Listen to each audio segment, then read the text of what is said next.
বেকারত্বের বোঝা যখন গায়ে, তখন ছেলেটা রাতের অন্ধকারকে ভালোবাসে আর দিনের আলোকে ভয় পায়। 18 বছর বয়সী ছেলেটা এখন বাবার চোখে তাকিয়ে কথা বলতেও পারে না। এজন্যই দীর্ঘদিন থেকে একসাথে বসে খাবারটাও খাওয়া হয় না।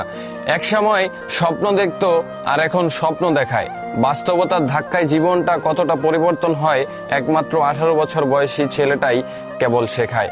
ঘরের বেকার ছেলেটা ঝোল হিসেবে বাবার শরীরের রক্ত পান করে, আর ভাতের হিসেবে বাবার শরীরের মাংস চিবায়।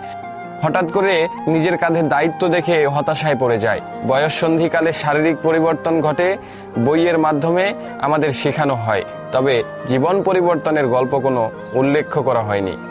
ব্যক্তির নিজেকেই কেন বুঝতে হয়, কাকেই বা প্রশ্ন করি, উত্তর তো আর মিলবে না। তবে হ্যাঁ, তোমরা ছোট যারা রয়েছো, বেকারত্বকে হেলাই মনে করো না। একটা অবাক করা বিষয় হচ্ছে, আমরা 18 বছর বয়সী ছেলেরা দেখাই ভালো আছি।